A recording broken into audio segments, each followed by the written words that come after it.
Jadi memang pemerintahan Pak Jokowi ini sangat dihormati. Dan saya lah jadi menterinya itu merasa senang sekali dan bangga masa-masa yang lalu. Kalau kita ke negara-negara yang klasifikasinya itu lebih makmur dan sebagainya, kita tuh sulit untuk ketemu menteri.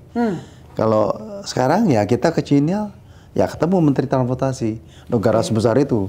Dia mau berdiskusi sama kita. Ke Prancis juga gitu. Apalagi kalau macam Saudi, UAE, Jepang, dan Korea itu mereka sangat mengapresiasi kita. Nah ini satu kebanggaan yang tidak ternilai bahwa apa yang dijalankan Pak Jokowi dan kawan-kawan dengan sungguh-sungguh membuahkan kepercayaan. Nah sehingga kami juga dengan tidak sulit untuk mendatangkan dana-dana dari luar. Di masa Pak Jokowi, Indonesia yang tadinya menjadi katakanlah tidak terhitung, tidak bisa dihitung, sekarang diperhitungkan. Apa sih key sukses faktor Pak Jokowi menurut Bapak? 3 aja, nggak usah banyak-banyak. Satu, ya dia punya visi. Visi. Ya. Kedua, dia pekerja keras. Pekerja keras. Ya. Yang ketiga, dia tuh merangkul semua masyarakat.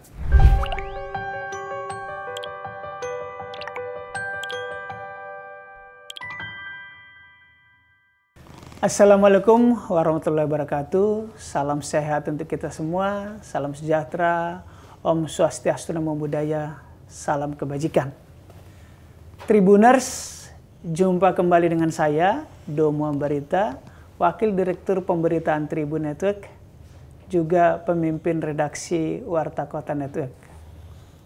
Kita akan bincang-bincang mengingat tinggal 16 hari lagi Presiden Republik Indonesia Pak Joko Widodo, Presiden yang berkuasa 10 tahun, tinggal 16 hari lagi. Presiden yang tingkat kepuasannya sungguh luar biasa di bulan Juni, tingkat kepuasannya masih 85%. Apa sih rahasia, apa sih kiat sukses Presiden Jokowi? Tentu karena ada menteri, ada pembantu-pembantu. Nah, hari ini Tribuners, saya sedang berada di kantor Kementerian Perhubungan dan saya sedang bersama yang terhormat Menteri Perhubungan Bapak Budi Karya Sumadi. Selamat sore Pak Menteri. Selamat sore. Assalamualaikum. Waalaikumsalam. Apa kabar Bapak? Baik. Pak Budi, saya ingat bahwa Bapak ketika dilantik di tengah Kementerian atau Kabinet Pak Jokowi periode pertama, Bapak dilantik 27 Juli 2016 saat reshuffle menggantikan Pak Jonan. Saat itu kami catat Bapak mendapatkan 2 tugas dari Presiden yang Bapak sampaikan, yakni dititipi pesan untuk memperbaiki masalah konektivitas jalur darat, laut maupun udara. Pesan kedua adalah memberdayakan stakeholder dan memberi pelayanan maksimal yang memuaskan masyarakat. Bapak sudah 8 tahun di Menteri Perhubungan. Sudah sejauh apa Bapak perkembangan program-program di Kemenhub terkait dengan pesan Bapak Presiden? Monggo Bapak. Yang pertama, berkaitan dengan konektivitas, itu biasanya dilengkapi dengan Indonesia sentris. Indonesia sentris. Jadi kita tidak bertumpu pada pembangunan di Pulau Jawa, tetapi tetapi memprioritaskan pembangunan di luar Jawa.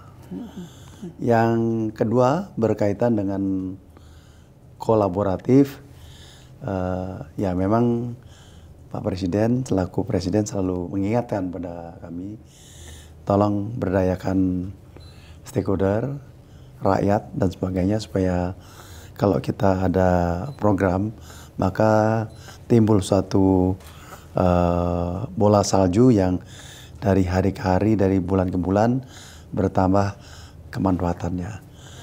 Nah sejauh ini kalau mengenai konektivitas, memang terasa bahwa Pak Presiden memberikan guidance setelah ada yang namanya visi misi, lalu ada guidance. Guidance pertama adalah upayakan anggaran itu jangan disebar terlalu merata dan programnya itu saja.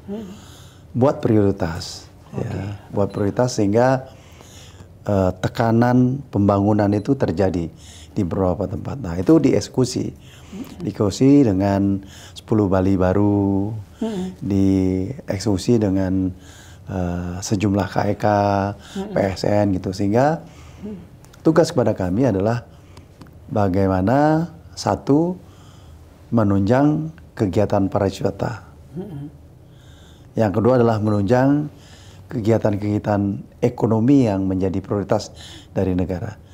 Nah, sehingga apa? Sehingga satu sisi kita memperhatikan jangkauan di luar Jawa, yang kedua fokus pada titik-titik yang memang bisa memberikan suatu movement atau perubahan yang besar. Ya, ambil contoh, kita membangun Labuan Bajo, kita membangun Toba, kita membangun Wakatobi dan sebagainya itu. Itu adalah satu konsepsi yang deliver satu sisi konektivitas, tetapi konektivitas itu menghubungkan tempat-tempat di luar Jawa dan secara fokus itu dikembangkan. Nah, berkaitan dengan butir 2 kolaboratif, itu yang menjadi satu kunci sukses. Bagaimana kami seorang menteri tidak mungkin melaksanakan itu sendiri.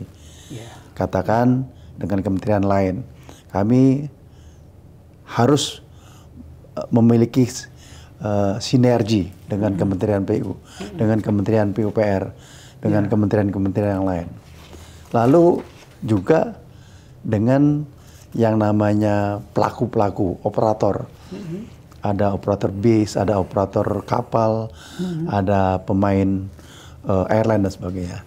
Nah, di sini singkat kata, dua hal yang ditanyakan tadi, yang alhamdulillah kita lakukan, dan saya merasa enjoy dengan tantangan yang tidak ringan itu dan bisa melaksanakan tugas dari Presiden itu. Baik. Pak Menteri, menurut catatan kami, pembangunan infrastruktur kan banyak sekali itu. Katakanlah pelabuhan, katakanlah kapalnya juga gitu. Apa sih manfaat langsung yang bisa dirasakan misalnya oleh orang Papua, oleh orang Wakatobi? Apakah ini, tadi disebut ekonomi, apakah ini memang mereka rasakan dampaknya, katakanlah untuk mempermudah logistik, mempermurah biaya sembako? Apakah itu dirasakan mereka? Ya, Indonesian Centris itu ada tekanannya lagi gitu. Jadi Pak Presiden itu tidak berhenti pada visi misi. Dia membuat turunan dengan melakukan titik-titik pertumbuhan, titik-titik pengembangan. Lalu Indonesia yang mana? Nah, kita tahu ada satu disparitas antara timur dan barat. Jadi kalau kita beli beras, beli semen, beli gula, di timur itu selalu mahal. Mereka yang melakukan pergerakan dari barat ke timur juga sangat marginal, gitu ya.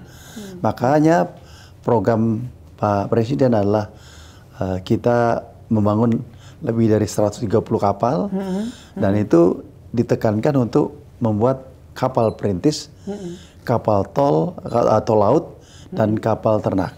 Ditambahin lagi jembatan udara. Nah, sehingga itu bisa menjangkau saudara-saudara kita yang di NTT, di Ambon, juga di Papua, yang membuat mereka itu relatif mudah untuk lebih mudah lah jangkau di tempat-tempat itu. Nah, kita secara kualitatif maupun kuantitatif itu terlihat ya. Seperti katakanlah yang contoh signifikan sekali itu adalah tol laut yang tadinya 1-2 kapal sekarang sudah ada 39 trayek ya. Nah, ini masif ya, sehingga insya Allah gula, beras dan sebagainya ada satu indikator atau satu kenyataan bahwa itu turun 30%. Hingga perbedaan harga disparitas dengan yang ada di Jawa cuman karena memang harus ada pergerakan ya. Nah itu yang mungkin lebih jauh yang namanya visi misi diturunkan sampai bagaimana mengeksekusi secara langsung maupun tidak langsung dalam rapat, dalam diskusi dengan Pak Presiden, kita diarahkan bagaimana Kementerian Perhubungan membuat koneksitas pada Indonesia sentris yang memang bermakna dan lebih intensif dari sebelum-sebelumnya. Tol laut sekarang sangat digemari dan menurunkan harga bahan baku pokok ya, yang ada di Indonesia bagian timur. Betul. Agustus tahun lalu Bapak saya kebetulan ke Merauke. Saya naik ojek, kaget saya. Ojek sekitar 5 kilo hanya 10.000. Anggapan saya selama ini harga BBM di sana 50.000. Ternyata 10.000 sama dengan di Pulau Jawa. Kemudian saya ke Pulau Mansinam naik perahu sekitar 15 menit. Juga 10.000. Di Jakarta kalau kita naik ojek online saja minimum 13.000 gitu ya. Berarti itu salah satu manfaat dari pembangunan yang tadi yang memudahkan logistik ya Bapak ya. Ya. Selanjutnya Pak Menteri, berdasarkan ekspos dari kementerian, ada pembangunan banyak sekali, misalnya transportasi darat itu ada 157 titik ya, pembangunan terminal, pembangunan maupun revitalisasi, kemudian pembangunan pelabuhan penyeberangan ya, kemudian di udara pembangunan bandara ada 27, rehabilitasi ada 64. Di darat, di laut, total ada 521 proyek atau infrastruktur yang ditangani oleh Kementerian Perhubungan. Bapak tentu dana APBN kan terbatas. Dari mana dananya itu Bapak? Dan bagaimana caranya? Jadi kalau mau tahu lebih jauh ya, bahwa kita tuh mengajukan kepada pemerintah, dalam hal ini Kementerian Keuangan, satu panggung anggaran. Ya. Dalam 8 tahun terakhir ini, panggung anggaran itu rata-rata disetujui kira-kira 30-40% lah. Dari yang diajukan? Yang diajukan itu. Tapi ya kita harus mengerti bahwa satu institusi sama dengan keluarga kecil. Ekspektasi kita tentang hidup kita pasti macam-macam ya, beli mobil, beli rumah, segala macam itu. Tapi seorang Menteri Keuangan lah yang tahu, kamu sesuai dengan kerangka yang besar, kamu ini seperti ini. Nah oleh karenanya kami tidak komplain sama Menteri Keuangan, dan alhamdulillah Menteri Keuangan memberikan tools untuk kepada kami bagaimana membuat yang namanya creative financing, mencari dana-dana alternatif di luar APBN. Makanya kita sampaikan itu creative financing, dan kita melibatkan institusi luar. Dia apakah itu dia investor, apakah dia memang ingin memberikan loan kepada kita kalau itu negara gitu. Ya, lembaga pembiayaan baik itu korporasi maupun negara. Nah, oleh karenanya kita aktif untuk roadshow, melakukan suatu sosialisasi tentang apa program-program yang ada di kita yang dibutuhkan dana. Nah, terlihat kita memiliki yang namanya MRT, LRT, betul. Ya, lalu pelabuhan-pelabuhan, bandara-bandara. Secara khusus ada proving ground yang dibayar dengan available payment. Kalau MRT, LRT itu dengan suatu pinjaman jangka panjang. Nah, semua ini membuat kita punya energi, punya rasa puas diri bahwa yang kita lakukan bukan kita minta aja dari APBN, tapi kita juga berusaha. Nah, Pak Presiden memang mendevelop kabinet ini dicampur dengan profesional, profesional korporasi. Nah, oleh karenanya kemampuan kami yang dari korporasi, apakah itu ada Pak Rivin Talsrip, ada Pak Erik dan sebagainya, itu memberikan satu pemikiran baru tentang bagaimana creative financing, bagaimana cara menyikapi mengkat birokrasi yang selama ini ada di kementerian-kementerian yang lain itu. Jadi kita intinya creative financing, dan banyak kita mendapatkan loan dari Jepang, dari berbagai negara, dan juga available payment. Ya. Luar biasa. Tadi Bapak singgung juga terkait dengan MRT, LRT. Saya termasuk yang merasakan, Bapak. Ya. Kalau ya kita tidak menutup mata bahwa setelah COVID memang kemacetan Jakarta makin bertambah, ya mungkin karena pertambahan kendaraan juga ya, penduduk juga ya. Konsepnya ke depan seperti apa, Pak, Jabodetabek? Kan sekarang sudah ada Badan Pengelola Transportasi Jabodetabek. Nanti seluas apa? Jadi angkutan massal perkotaan ini memang terjadi gap ya antara pertumbuhan penduduk, banyak penduduk dengan jumlah dan jenis moda yang ada di angkutan massal perkotaan. Nah, oleh karenanya Pak Presiden sejak masih gubernur berpikir tidak mungkin lagi kita menggunakan yang namanya bis saja atau kopaja saja, sehingga konsep angkutan massal perkotaan advance didorong untuk segera diinvestasi, sekalipun banyak yang menentang, yaitu MRT. MRT kan 15 triliun, tinggi banget, dilakukan dan ternyata memang disukai oleh orang karena tepat, bersih dan sebagainya, dan tertib dan sebagainya.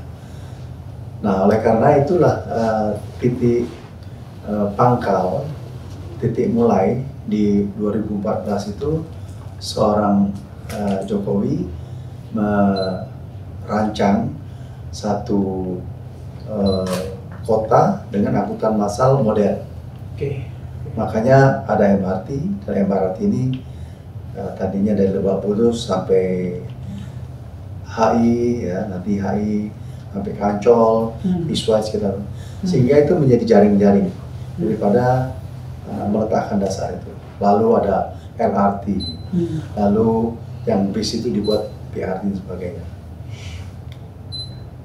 Nah, ini adalah suatu contoh bahwa satu sisi kita tidak bisa mengandalkan kendaraan konvensional dengan melakukan itu, tetapi kita juga harus mengedukasi masyarakat memaksimalkan penggunaan itu sendiri, sehingga tumbuh suatu jumlah yang masif untuk suatu yang namanya angkutan massal perkotaan yang lebih madani. Ya.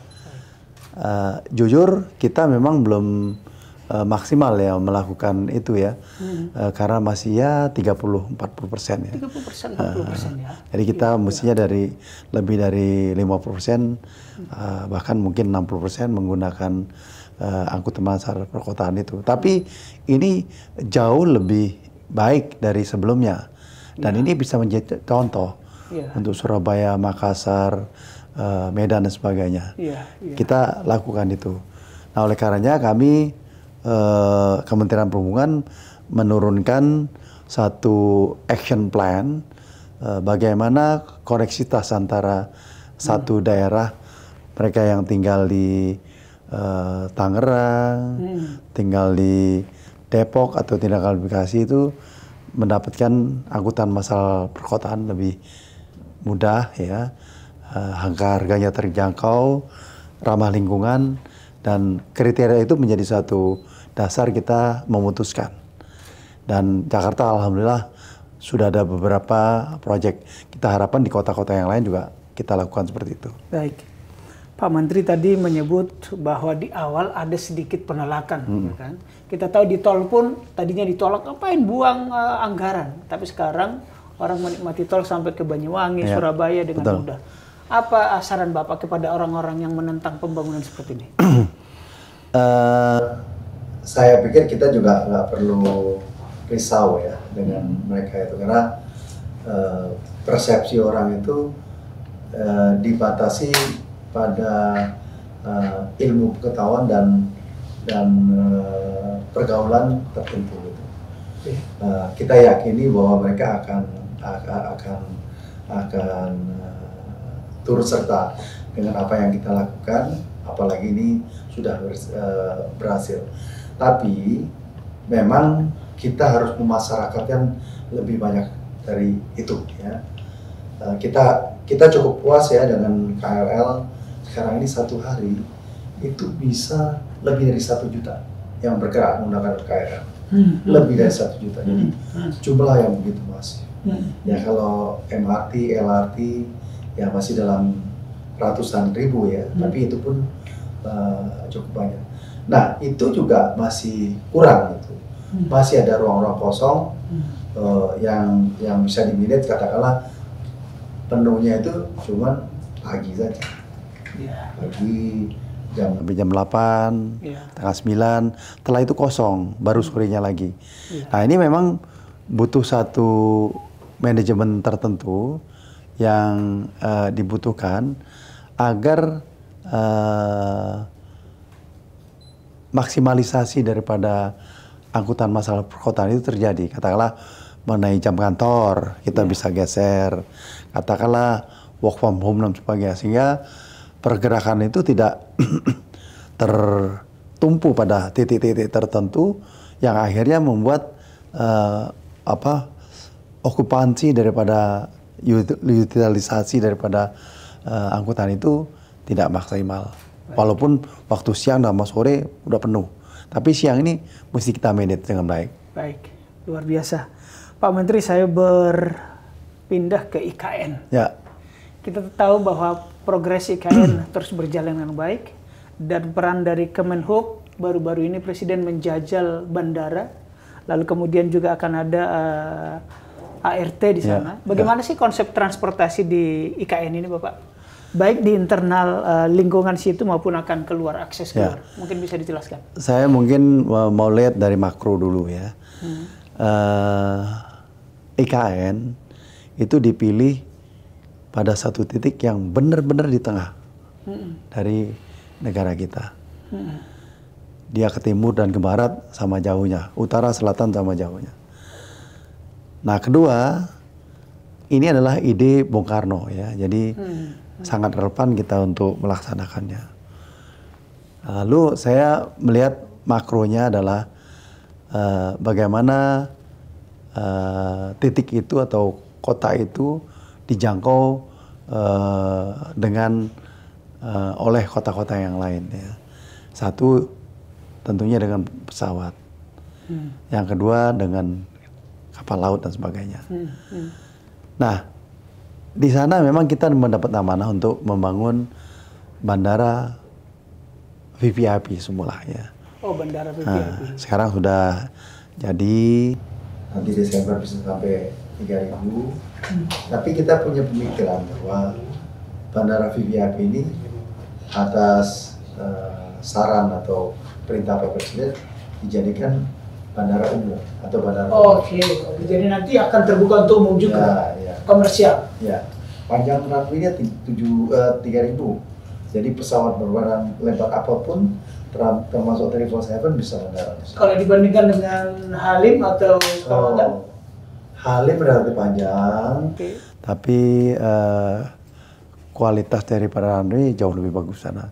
Yang di-compare dengan Balikpapan. Balikpapan itu cuma 2.400. Oh, sepinggan ya? Sepinggan. Kalau panjangin, itu harus reklamasi. Nah, oleh karenanya, sekali lagi, kami membuat skema creative financing untuk dua kegiatan ini. Ya, jadiin satu. Sehingga ada investor yang nanti membangun terminal, mengelola, membangun, memperbaiki Balikpapan sehingga ada kolaborasi. Dan orang kalau mau umroh, mau haji itu nggak harus mendarat ya, tapi langsung fly ke sana dengan pesawat pandang lebar. Yeah. Nah, apa yang kita sampaikan secara mikro, kita memang berkeinginan bahwa angkutan di IKN itu ramah lingkungan ataupun EV. Nah, kita sudah menginisiasi ada sejumlah bis-bis yang EV yang menjadi anchor dari pusat pertumbuhan KIPP, tapi juga kita ada ART, Autonomous Rail Transit, yang memang bisa digunakan menggunakan baterai tanpa rel, dan ini merupakan satu pertunjukan yang menarik ya, dan suatu experience yang lain dibandingkan dengan angkutan moda yang lain. Jadi benar ramah lingkungan ya, tidak mencemari udara ya. Ya. Pak Menteri, sejauh ini progres untuk pembangunan transportasi, khususnya sektor transportasi di IKN sudah berapa persen menurut Pak Menteri?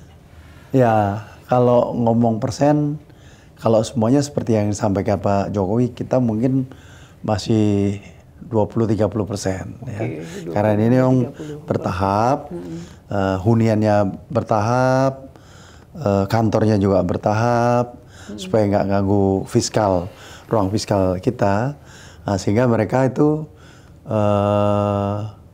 bertumbuh. Dan kalau pertama kali itu memang duitnya pemerintah, sekarang sudah mulai atau melibatkan swasta untuk membangun di situ. Baik. Ambil contoh tentang bandara lah ya.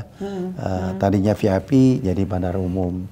Perumahan selama ini dibikin rumah susun. Tapi yang akan datang tanahnya dikasihkan kepada swasta, swasta yang develop, swasta yang membayar gitu. Jadi itu satu tahapan yang sudah diperhitungkan supaya IKN tumbuh secara sistematis yang tidak dipaksakan dengan APBN saja, tetapi juga menggunakan uang-uang masyarakat yang masyarakat itu menjadi investasi mereka dan mereka mendapatkan returnnya.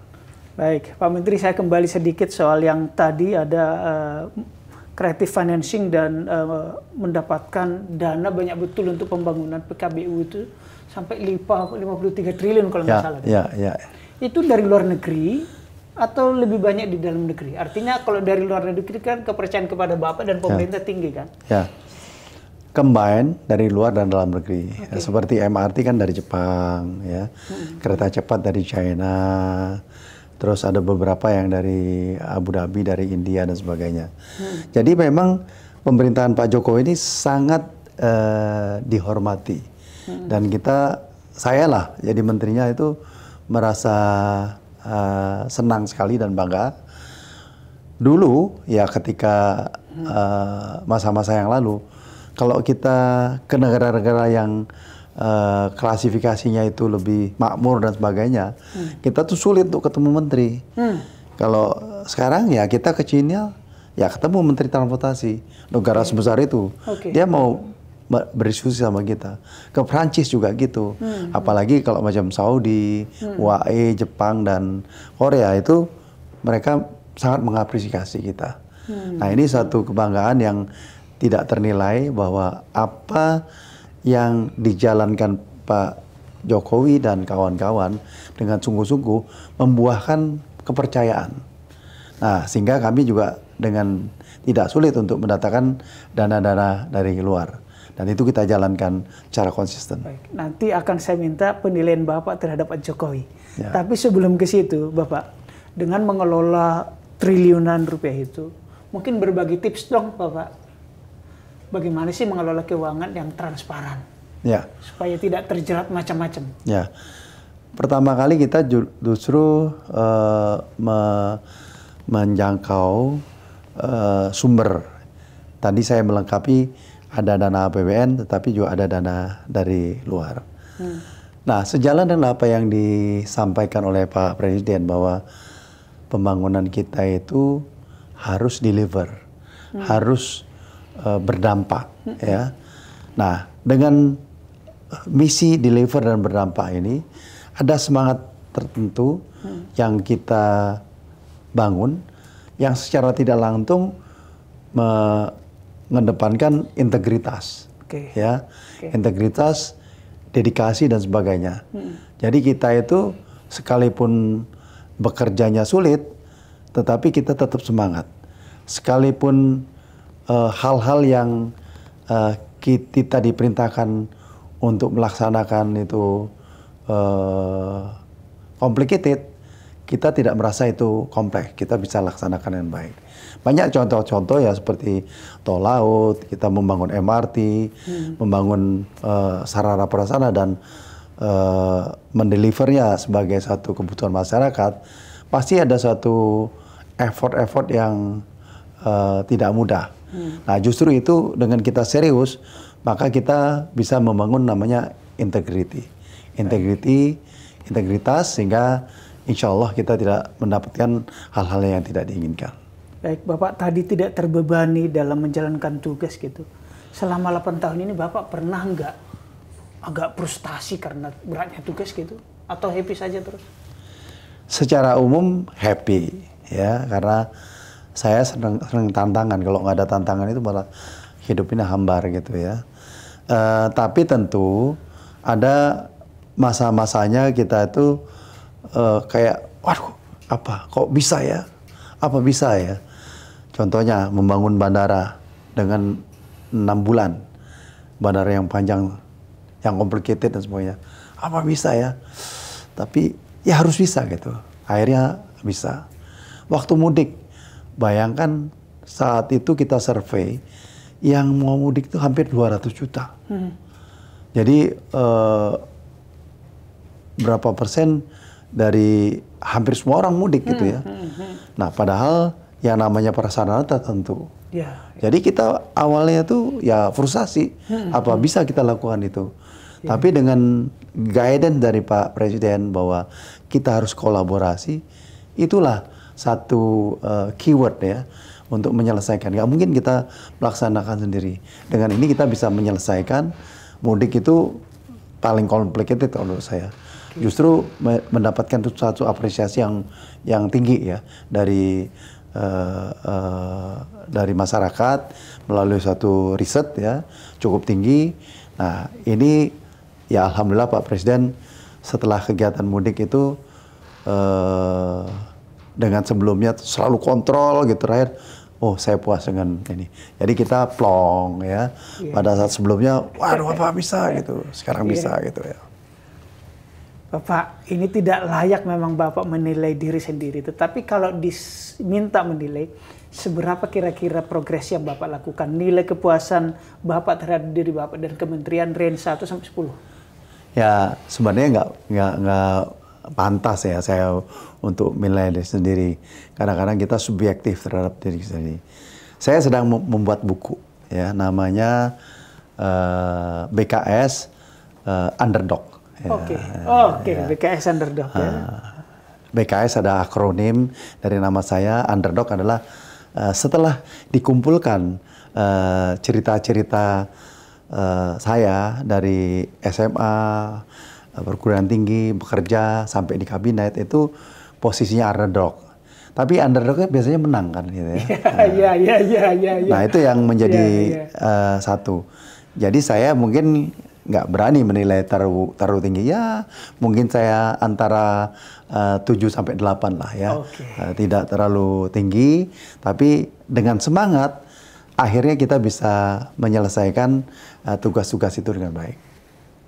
Lalu kalau Bapak menilai Bapak Presiden, kira-kira Bapak mau beri nilai berapa kesuksesan Pak Presiden? Sedangkan di masyarakat 85%. Nah, menurut Bapak berapa persen? Saya gini, saya tuh nggak bayangin ya, Pak Presiden punya ide-ide seperti itu. Nggak bayangin itu. Selalu beyond, di atas gitu ya. Yang kadang-kadang kami mengerti, apa aku bisa gitu ya. Jadi kalau ada survei mengatakan 85, ya sangat relevan. Ya, karena memang apa yang difikirkannya itu luar biasa gitu ya. Ya kita lihat MRT, LRT, lalu kereta cepat, jalan tol, ada mining dan sebagainya yang ada katakanlah Freeport dan sebagainya. Yang nggak terbayangkan semua itu bisa terjadi. Nah sekarang terjadi dengan baik. Saya pikir sangat pantas untuk mendapatkan apresiasi 85% itu. Bapak, kita di penghujung. Prestasi Bapak banyak. Apakah sudah dipanggil Pak Prabowo ke Hambalang? Saya belum dipanggil Pak Prabowo. Ya. Kita doakan supaya dipanggil. Tribuners, kita tiba di penghujung. Kita minta closing statement dari Pak Menteri Perhubungan Budi Karya Sumadi dengan berbagai prestasi pencapaian selama 8 tahun terakhir. Monggo Bapak.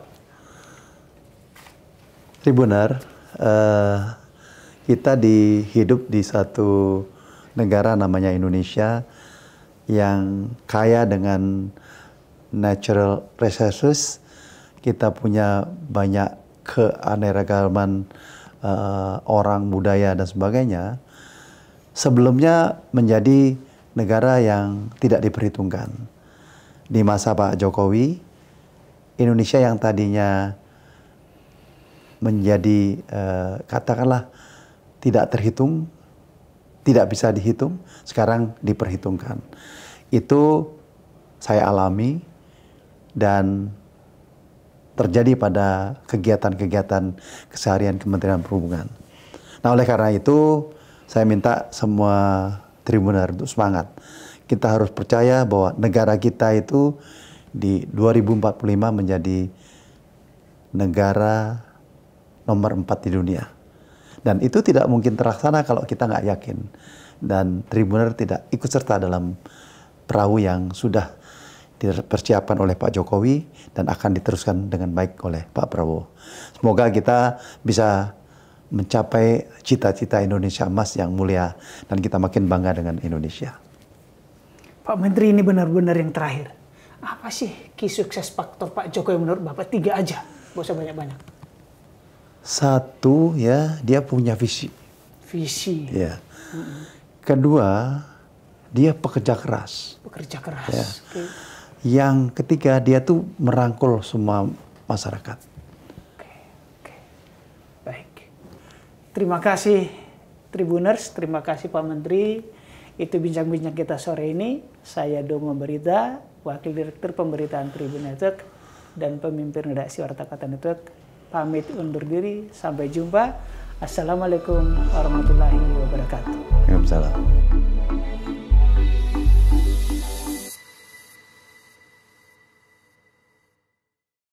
Terima kasih sudah nonton. Jangan lupa like, subscribe, dan share ya.